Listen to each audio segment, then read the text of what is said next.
Viernes de la 16ª semana del tiempo ordinario.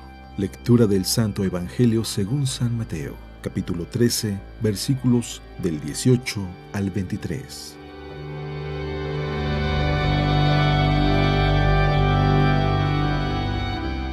En aquel tiempo, Jesús dijo a sus discípulos: Escuchen ustedes lo que significa la parábola del sembrador.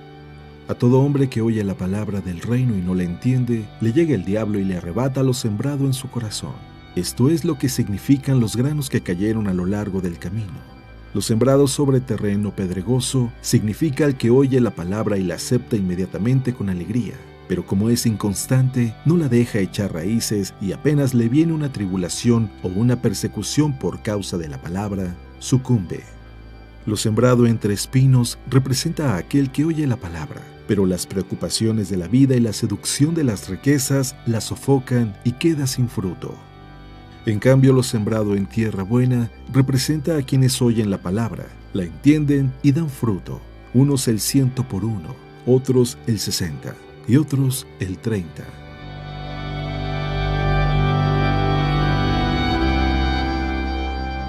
Palabra de Dios.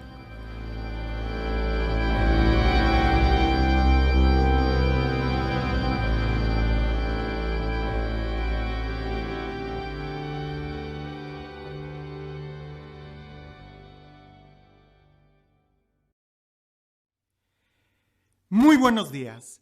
Como siempre es un gusto el poder disfrutar la palabra de Dios y el poder compartirla. ¿Sabes? Lo más importante de nuestra vida es lo que siempre guardamos en el corazón. Las cosas que no son importantes, rápidos las olvidamos o simplemente no les tomamos tanto cuidado. Mi abuelita solía decir, el interés tiene pies, porque siempre el interés va a buscar su beneficio. Y eso se puede también aplicar a las cosas que nosotros consideramos importantes. Siempre le vamos a dar un lugar especial.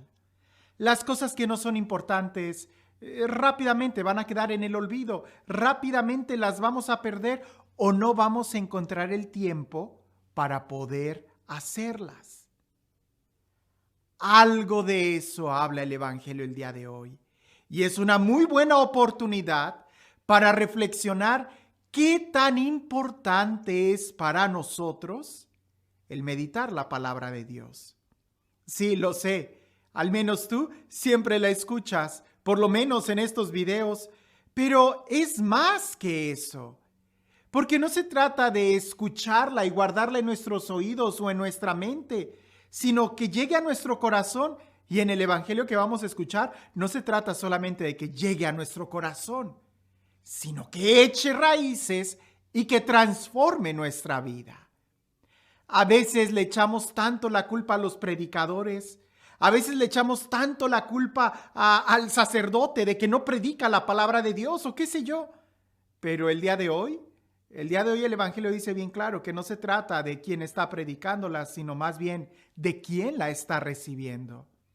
Recuerdo en una ocasión, en una iglesia, que platicando de una manera muy, muy encalorada con un parroquiano, estaba casi llegando al punto de ofenderme, creo yo, y me estaba empezando a comparar con el cura San John Vianney y otros sacerdotes santos. Y empezaba a decir, pues el cura de Ars no hacía esto, y el cura de Ars no hacía aquello, y el cura de Ars no hacía tampoco aquello. A lo que yo volteo y le digo, pues seguramente el cura de Ars tampoco hubiera tolerado una actitud como esa. A veces pienso yo que aunque tuviéramos a un santo frente a nosotros, al final es la respuesta que nosotros damos. No se trata tanto del esfuerzo que haga el que está allá, sino más bien el esfuerzo que hago yo para echar raíces y dar fruto. Escuchemos lo que dice el Evangelio el día de hoy. En aquel tiempo, Jesús dijo a sus discípulos: escuchen ustedes lo que significa la parábola del sembrador. A todo hombre que oye la palabra de Dios y no la entiende, le llega el diablo y le arrebata lo sembrado en su corazón. Esto es lo que significan los granos que cayeron a lo largo del camino. Lo sembrado sobre terreno pedregoso significa al que oye la palabra y la acepta inmediatamente con alegría. Pero como es inconsistente, no la deja echar raíces y apenas le viene una tribulación o una persecución por causa de la palabra y sucumbe. Lo sembrado entre espinos representa a aquel que oye la palabra, pero las preocupaciones de la vida y las seducciones de las riquezas lo sofocan y queda sin fruto. En cambio, lo sembrado en tierra buena representa a quienes oyen la palabra, la entienden y da fruto.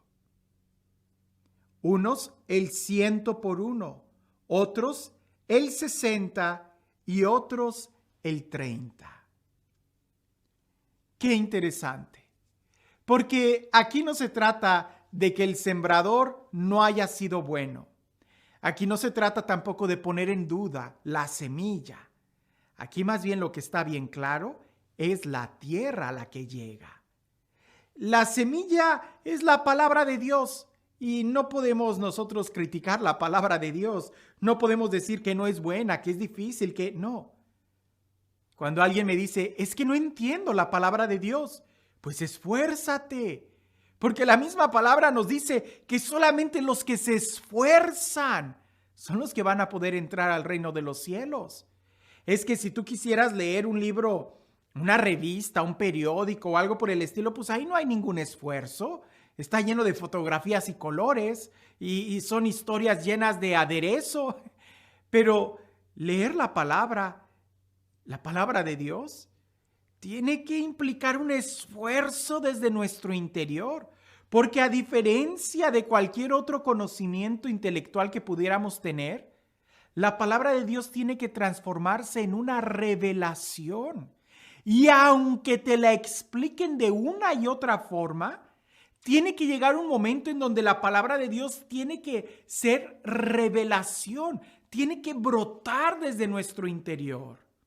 Por eso es importante que nosotros nos preguntemos, ¿qué tanto esfuerzo estoy haciendo yo para entender la palabra de Dios?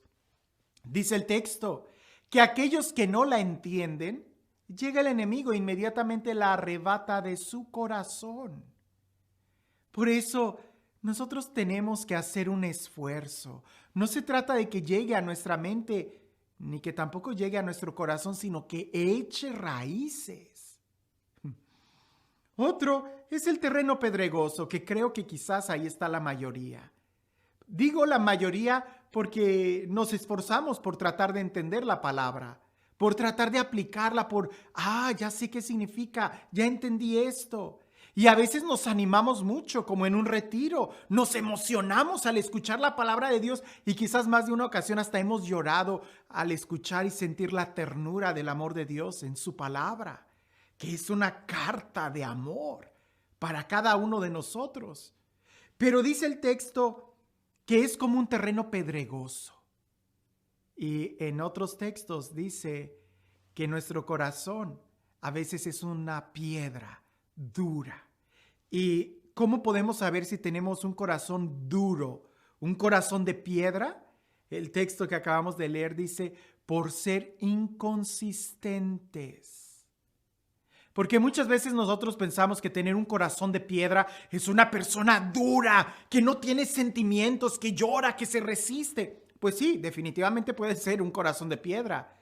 Pero también aquí dice que es un corazón inconsistente, que puedes recibir la palabra con mucha emoción, con mucha alegría, pero porque eres inconsistente, inmediatamente se sofoca la palabra. Apenas crece, pero por no echar raíces, porque no la cuidaste, se seca. Aquí en la casa en la que estoy, pues sí, la primera semana yo no me di cuenta que tenía un patio que tenía que regar. Y claro que a la segunda semana cuando llego digo, ¿pero qué pasó? Todas las plantas se me están secando. Y en eso inmediatamente reaccioné y dije, Pero pues ¿quién las está regando? Si se supone que yo debo de cuidar estas plantas. Lo mismo sucede con la palabra de Dios en nuestra vida. No se trata de solamente recibirla con emoción, sino de también cuidarla, alimentarla, meditarla, orarla, reflexionarla. ¿Lo estás haciendo? A lo largo del día te detienes a volver a reflexionar, a volver a cuidar. Porque quizás nosotros tenemos un corazón de piedra. Pero padre, yo no lo tengo porque yo lloro en cada retiro. Pues sí, la recibes con emoción, pero al no cuidarla, se sofoca inmediatamente cuando sale el sol, cuando sale el problema, cuando salen las dificultades. ¿Por qué? Porque se te olvida, porque no la cuidaste. Y al no cuidarla, al olvidarla, pasa lo que las plantas se empiezan a secar lentamente. Cuando siembras una planta se ve muy bonita, pero cuando no la cuidas se empieza a secar. Y el otro terreno parece que era un terreno muy bueno, porque todo lo que caía ahí inmediatamente crecía, pero también las malas noticias, la mala hierba, y sofocaban la palabra. Eso significa que tú escuchas la palabra, quizás aquí en YouTube. Eso puede ser clarísimo. Que estás escuchando la palabra de Dios y te anima mucho. Pero después de este video vas a ver otros videos de los chismes de la farándula que después de ver 2 o 3 videos más, ya se te olvidó de qué habló esta reflexión. Es lo que sucede con ese terreno. Recibes todo y prestas oído a todo. Eventualmente todo va a competir. Y lo que tenga más sal y pimienta, lo que tenga más drama, lo que tenga más, ahora sí que la nota roja, es lo que va a prevalecer más en tu corazón. Y usualmente eso no es la palabra de Dios, porque la palabra de Dios no busca violentarte. Las noticias de allá afuera sí buscan provocarte, violentarte. La palabra de Dios viene a sanar, viene a ser un ungüento. Por eso es nuestro trabajo el cuidarla, si no se va a secar. Y el último terreno es aquel terreno que es tierra buena, que representan a quienes oyen la palabra, la entienden y dan fruto. Esa es la diferencia, dar fruto. Unos el 100, otros el 70, otros el 30. ¿Cuánto fruto estás dando tú? Ay, padre, pues yo a lo mejor el 5%, ya ni siquiera el 30%. Estamos llamados a dar el 100%. Y para eso hay que cuidar la palabra de Dios que es sembrada en nuestro corazón. Creo que el día de hoy no hay pretexto. Dios nos habla a todos y de muchas maneras. La pregunta es, ¿qué hacemos nosotros con la palabra que hemos recibido? ¿La cuidamos? ¿La cultivamos? ¿La meditamos? Si no, pues ¿cómo queremos que dé fruto en nosotros? ¿Cómo queremos verla crecer? ¿Cómo queremos saborear la vida? ¿Cómo queremos ser felices si no hemos hecho nada por cuidar lo que Dios nos da día con día? Así que aunque esta reflexión la hemos oído miles de veces, la pregunta es, ¿cuántas otras más tenemos que escucharla para empezar a tener cuidado y vigilar que no se nos seque o que no nos roben la palabra que ha llegado a nuestro corazón? Hay plantas que resisten 2 o 3 días. Hay otras plantas que no, que tienes que tener tú el horario exacto para poder regarlas. Creo que así debiera de ser la palabra de Dios en nuestro corazón. Poner la alarma de nuestro reloj y que suene y que nos recuerde que tengo que volver a leer el texto. Tengo que volver a alimentar lo que Dios me ha dicho. No se trata de cosas superficiales. Se trata de que eche raíz y dé fruto. Y este Dios, el Dios de la vida, el Dios del amor, el Dios que nos da su palabra, el Dios que nos recuerda cuánto nos ama, y el Dios que a través de su palabra nos hace nuevas criaturas, que sea Él quien no se canse de pronunciar su palabra creadora, su palabra que sana, su palabra que salva a cada uno de nosotros, y que sea Él el que nos bendiga, en el nombre del Padre, del Hijo y del Espíritu Santo. Dicen por ahí que había una abuelita que le estaba enseñando a su hijo todo lo referente a la fe y el catecismo. Esta viejita le enseñaba a su nieto, ¿verdad?, todo lo referente al catecismo desde su casa. Y en una ocasión la viejita, la abuelita, le pregunta a su nieto: ¿hiciste todas tus oraciones en la noche? ¿Rezaste en la noche? Y el nietecito le dice: sí, abuelita. Y la abuelita le contesta: ¿todas las noches rezas? Y aquel niño le dice: sí, abuelita, todas las noches hago mi oración. Y la abuelita, muy contenta, le pregunta: ¿y en la mañana también rezas? Y el nieto le dice: no, abuelita, en la mañana yo no tengo miedo. No se trata de solamente rezar cuando tengas miedo. No se trata solamente de hacerlo en un momento o por hacerlo, sino porque queremos un trato de amistad, porque amamos a Dios. Y cuando tenemos interés por alguien o por algo, lo cuidamos, lo buscamos y lo procuramos. ¿Qué tanto es tu interés por Dios? ¿Qué tanto es tu interés por la palabra de Dios? No me digas que mucho o poco. Más bien, dítelo a ti mismo. ¿Por qué tanto cuidas la palabra que Él pronuncia sobre ti? Que tengas un excelente día.